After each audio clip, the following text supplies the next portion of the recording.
Olá pessoal, dando continuidade hoje com a parte 2, vamos começar com uso da bandeira nacional.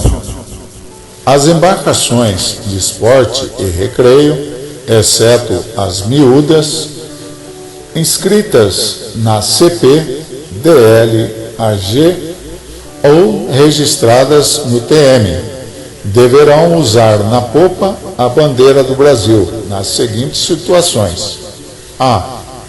Na entrada e saída dos portos. B. Quando trafegando à vista de outra embarcação, de povoação ou de farol com guarnição. C. Em porto nacional, das 8 horas ao pôr do sol. D. Em porto estrangeiro, acompanhando o cerimonial do país. Aviso de saída. O aviso de saída, cujo modelo encontra-se no anexo 4A, visa a estabelecer controles e informações de forma a que seja possível a identificação e a localização da embarcação em caso de socorro e salvamento. Isso aí no caso de você estar saindo com uma embarcação de uma marina ou algum local que tenha alguém, que controle. Então você preenche o impresso para que seja usado em caso de um salvamento, eles consigam te localizar mais rapidamente. Lista de verificação para embarcações de esporte e recreio antes de iniciar a navegação. 1. Leia e conheça o Regulamento Internacional para evitar abalroamento no mar, o RIPEA, as normas das capitanias dos portos de sua área de navegação e o conteúdo da norma 3, que estabelece os requisitos mínimos de segurança para embarcações e que podem ser acessadas nas páginas www.dpc.mar.mil.br. 2. Verifique o seu material de salvatagem e se há a bordo coletes salva-vidas em números suficiente para todos que irão embarcar. 3.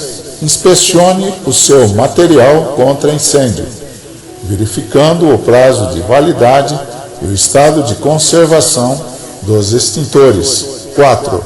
Vistorie o casco quanto à sua estanqueidade, vazamento, Verifique o funcionamento das bombas de esgoto, das luzes de navegação, o equipamento rádio VHS ou HF e as condições da bateria, além do nível do óleo do kart do motor e do nível do líquido de resfriamento.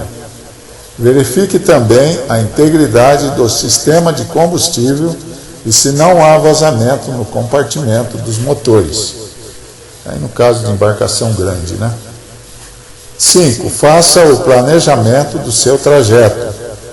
Verifique se a sua embarcação possui as cartas náuticas da região aonde pretende navegar. Conheça as características dos faróis e da sinalização náutica. Calcule com margem de segurança o consumo de combustível para garantir o seu regresso. Essa é a regra 1/3. Verifique a previsão do tempo disponível no site www.dhn.mar.mil.br e www.cptec.imp.br. 7. Entregue o aviso de saída ao Yacht Club ou Marina, siga à risca o seu planejamento para possibilitar o seu resgate em caso de emergência. Se não estiver em clube ou marina, deixe alguém em terra ciente para onde você vai e quando pretende retornar. Durante a navegação. 8. Esteja atento durante a condução de sua embarcação. Não permita o seu uso por pessoas não habilitadas. O proprietário responderá perante o Tribunal Marítimo e nas esferas civil e penal. Respeite a lotação máxima. 9. Não navegar a menos de 200 metros da praia, pois você colocará em risco os banhistas. Isso no caso aí uma embarcação movida a motor, né? Propulsão motora. Aí é 200 metros aí da margem. 10. Evite o consumo de bebidas alcoólicas durante a navegação. 11. Conduza a sua embarcação com prudência e em velocidade compatível para reagir com segurança às necessidades da navegação. Não faça manobras radicais e reduza a velocidade ao navegar em águas restritas. Número 12. Procure conhecer os locais de menos profundidade. Alguns naufrágios foram evitados com um encalhe deliberado para salvar a embarcação. 13. Ao fundear, o faça com baixa velocidade. Utilize um comprimento de amarra adequada, considerando a amplitude da maré e as embarcações próximas. Ao suspender, não movimente os propulsores, mas que todos embarquem, né? No caso aí, se tiver alguém na água. Ao regressar, informe a chegada a seu clube ou marina, para que o seu aviso de saída seja desativado. 15. Evite esgotar porões até o final da viagem para não poluir o mar, rios e lagoas com resíduos de óleo. Retire o lixo e resíduos oleosos de bordo e o coloque em local apropriado em terra. Mantenha sempre a sua embarcação limpa. Categorias de amadores. Amador é todo aquele com habilitação certificada pela autoridade marítima para operar embarcações de esporte e recreio, em caráter não profissional. Composição das categorias de amadores. Os amadores são distribuídos pelas seguintes categorias. Veleiro, VLA, a idade mínima para poder pilotar 8 anos. 8 anos de idade, né? Motonauta, MTA. Então tem que ter 18 anos para ser um motonauta. Arraiz amador, ARA, também 18 anos. Mestre amador, MSA, então tem que ter 18 anos e ser habilitado na categoria de arraiz amador. Capitão amador, CPA, ter 18 anos e ser habilitado aí na categoria MSA.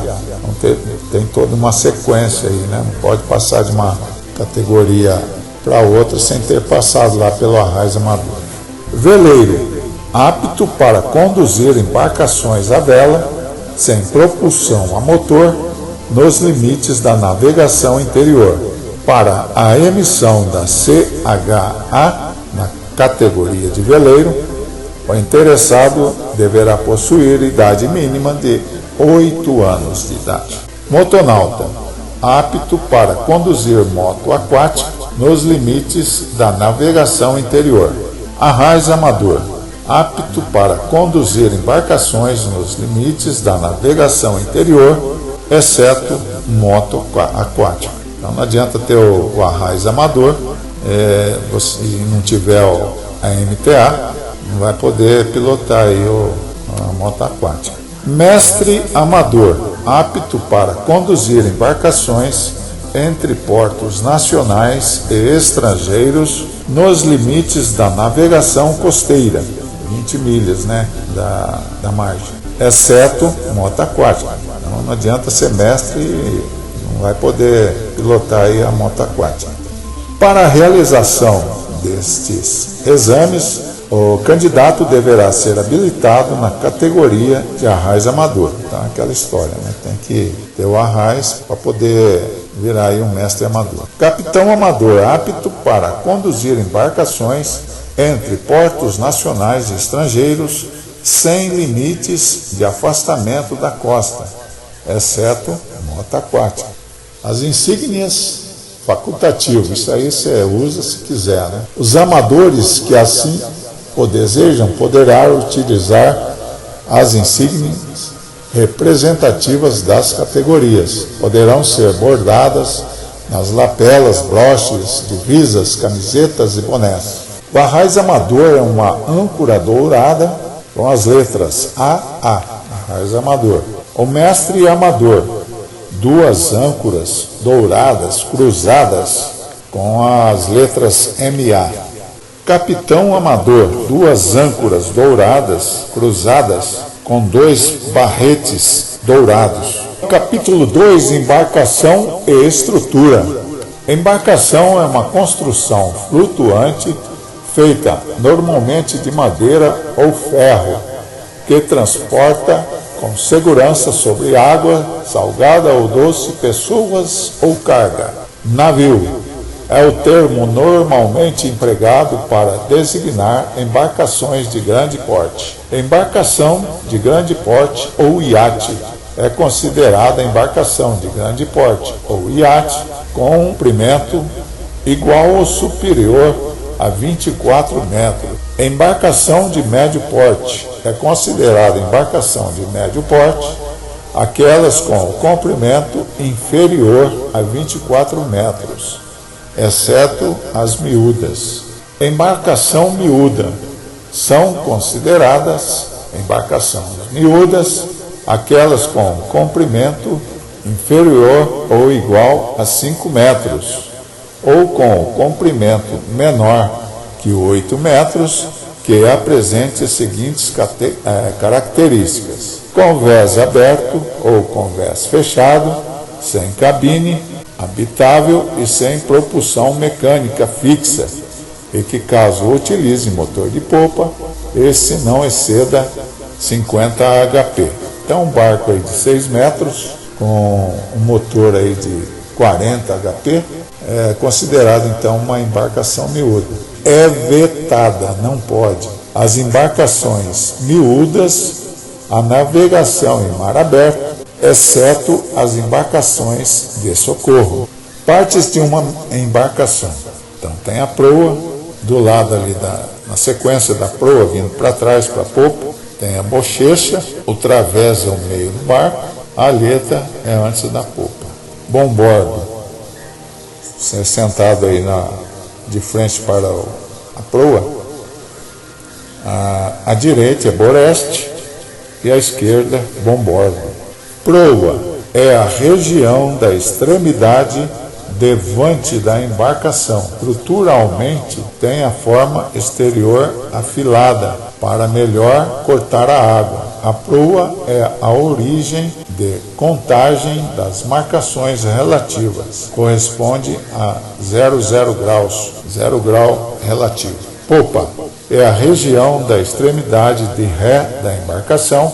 Estruturalmente, sua forma exterior é projetada para facilitar o escoamento da água e para tornar a ação do leme do hélice mais eficiente. Para efeitos de marcação relativa, corresponde a 180 graus relativo.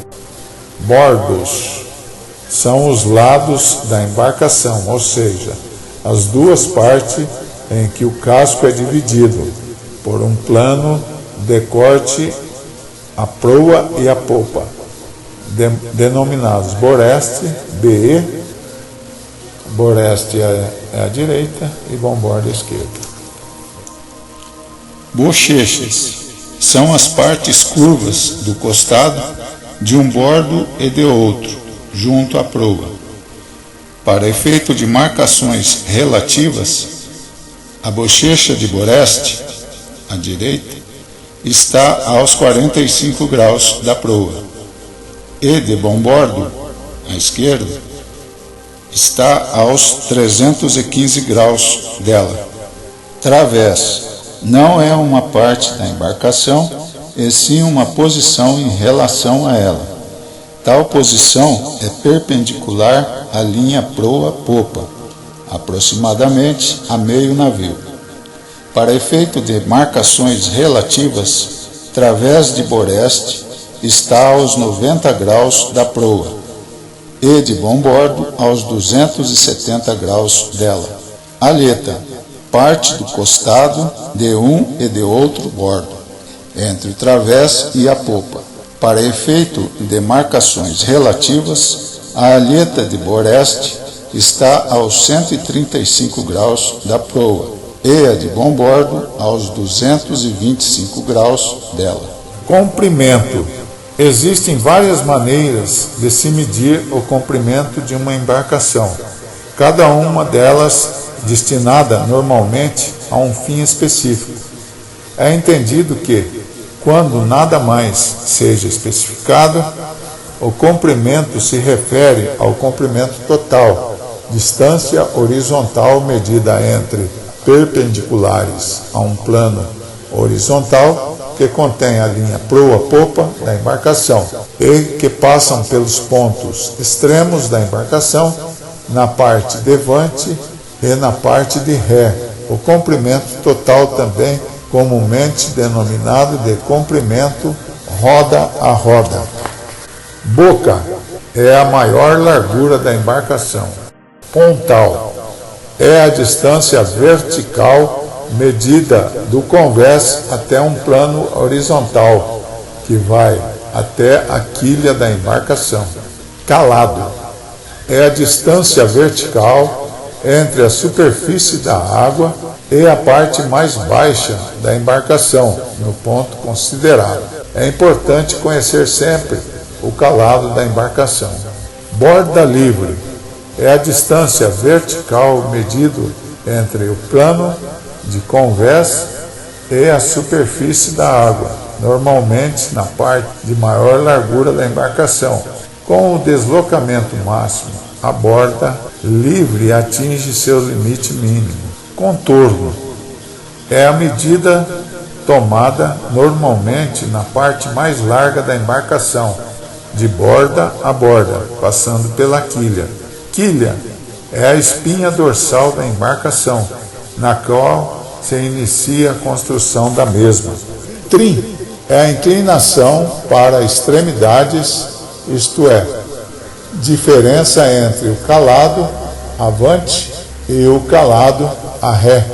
Banda ou adernamento é a inclinação para um dos bordos medidas em graus. Deslocamento é o que ela desloca em peso de água quando flutuando em águas tranquilas. Toda embarcação tem um deslocamento máximo a bordo, com óleo, água, tripulante, etc., e um deslocamento mínimo quando inteiramente descarregada. Caturro ou arfagem é o movimento de oscilação vertical da embarcação no sentido longitudinal, proa, popa, uma gangorra, né? Balanço é o movimento de oscilação lateral da embarcação de um bordo para o outro, sentido boreste, bombordo. Então, balança dos lados, né? Embarcação trimada, quando o calado de vante é igual ao calado de ré. Trim correto, sem compasso ou em águas parelhas. Então, quando a embarcação está trimada, né, ela está retinha, né, tá bem nivelada na água. Embarcação derrabada, quando o calado a ré é maior que o calado avante, tá? Quando a popa está mais funda do que a proa, né? Embarcação abicada, quando o calado avante é maior do que o calado a ré, tá? Quando o bico está enterrado na água, a popa está mais alta. Para a segurança da embarcação, devemos buscar os meios para fazer com que a mesma fique sempre com o trim correto, calado igual avante e a ré. Então em nível, né? Barco em nível. Distribuição de peso. A correta distribuição de peso a bordo é fundamental para manter a estabilidade e o equilíbrio de uma embarcação. Por outro lado, a má distribuição de peso pode causar deformações no casco, no sentido do comprimento, que provoca esforços denominados arquebramento e contra-alquebramento. Definição: alquebramento pode ocorrer pela maior concentração de pesos na extremidade proa e popa da embarcação, provocando uma curvatura longitudinal com convexidade para cima. Contra-alquebramento é provocado pela maior concentração de peso no centro da embarcação, meia nau. É pouco peso na popa e proa, podendo vir a quebrar ao meio em caso de mau tempo. O contra-alquebramento caracteriza-se por uma curvatura longitudinal com convexidade para baixo. A adernada ocorre quando a embarcação está com maior peso em um bordo, bombordo ou boreste, centro de gravidade G e centro de carena C. É quando o peso está de um lado só, né? Uma lateral só da embarcação. As embarcações são projetadas para, em caso de oscilação laterais, retornarem à posição inicial de equilíbrio. Para que isso ocorra, como vimos, devemos ter atenção na distribuição longitudinal e transversal de pesos a bordo. O centro de gravidade G é o ponto onde o peso total da embarcação se concentra. Atuando verticalmente para baixo, toda a embarcação desloca um determinado volume de água, deslocamento, recebendo uma força denominada empuxo, que empurra de baixo para cima e a faz flutuar. O ponto onde se concentra a força de empuxo, de baixo para cima, é chamado de centro de carena, C. Chama-se braço de endireitamento a distância entre as verticais e em que atuam as forças de gravidade e de empuxo. Ele proporciona o momento do endireitamento da embarcação quando esta se inclina, aderna, para um lado, bombordo ou boreste.